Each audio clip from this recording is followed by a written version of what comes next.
छोड़ दिया। जैसे वो तीर आकर के प्रभु के पाद पद्मों में लगा, मेरे भगवान चिल्लाए और जो ठाकुर जी की आवाज अर्जुन ने सुनी, अर्जुन दौड़ पड़ा लेकर अपना गांडीव और कहने लगा कि प्रभु कौन है, किसकी सामर्थ्य, किसका दुस्साहस ये हुआ जिसने आपके चरणों में ये तीर मार दिया।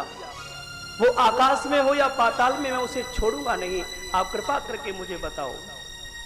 भगवान ने कहा अर्जुन, अब मेरा जाने का समय आ गया है, यदुवंशियों को श्राप लग चुका है, इसलिए तुम जाओ और जो भी द्वारिका में बचे हैं उन सबको मथुरा ले जाओ।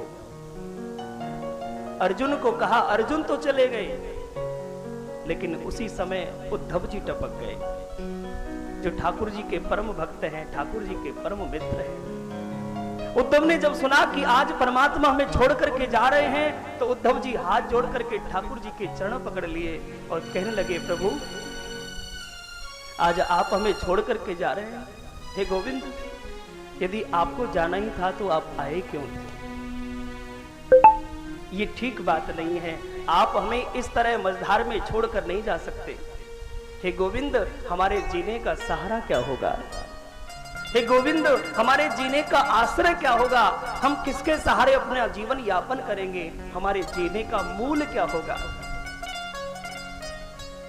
ठाकुर जी बोले, उद्धव तुम तो तत्वदर्शी हो, तत्वज्ञानी हो, तुम तो अच्छी तरह से जानते हो कि कृष्ण कौन है,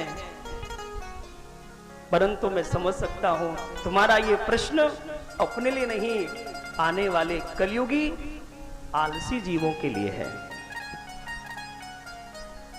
क्योंकि उद्धव को तो अष्टयाम सेवा आती है, और जिसको अष्टयाम सेवा आती हो वो तो परमात्मा को सहज प्राप्त कर लेता है।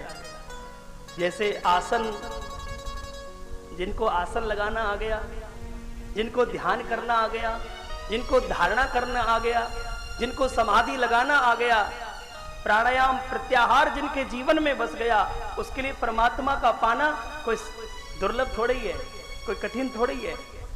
लेकिन कलयुग में ऐसे आलसी जीव हो गए कि ना आसन लग पाता है, ना प्राणायाम हो पाता है, ना ध्यान धारणा समाधि हो पाती है। इसलिए उद्धव जी कहने लगे कि प्रभु हमारे जीवन का आश्रय क्या होगा? आपके जाने के बाद हम आपका साक्षात्कार कैसे करेंगे? तो ठाकुर जी बोले, सुनो उद्धव, मैं कहीं और नहीं जा रहा हूं, मेरी ओर देखो। उद्धव ने जैसे ही प्रभु की ओर देखा, मेरे गोविंद के हृदय से एक ज्योत प्रकट हुई और 7 बार आकाश में भ्रमण करती हुई अंत में श्रीमद् भागवत कथा के रूप में प्रकट हो गई। मानो भगवान ने कहा हो कि हे उद्धव, जो जीव मेरा आश्रय लेना चाहता है, जो जीव मेरा साक्षात्कार करना चाहता है, जो जीव मेरा दर्शन करना चाहता है, वो श्रीमद् भागवत का दर्शन करे, श्रीमद् भागवत का आश्रय ले। जिसने भागवत का आश्रय लिया है उसने, समझ लीजिए, कृष्ण का ही आश्रय लिया है।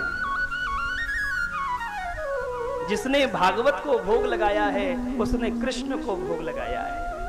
जिसने भागवत को सजाया है, जिसने भागवत का श्रृंगार किया है, समझ लीजिए उसने श्री कृष्ण का ही श्रृंगार किया है। जिसने भागवत की आरती गाई है उसने, समझ लीजिए, श्री कृष्ण की ही आरती गाई है। अभी अभी आप लोगों ने आरती का दर्शन किया और गाया, श्री भागवत भगवान की है आरती, पापियों को पाप से है तारती। श्री भागवत भगवान की है आरती। आपको पहली आरती जिसका दर्शन हुआ वो ऐसी आरती है जिस आरती के आगे भगवान शब्द जुड़ा है। किसी भी आरती के आगे आपको भगवान शब्द नहीं मिलेगा, केवल और केवल श्रीमद् भागवत के आगे भगवान शब्द जुड़ा है। मतलब भागवत पोथी नहीं है, भागवत पुस्तक नहीं है, भागवत साक्षात भगवान है। श्री राम यही, घनश्याम यही, श्री मधुसूदन की आरती, पापियों को पाप से है तारती। तो भागवत और भगवान में कोई भेद नहीं है। ऐसा सुंदर भाव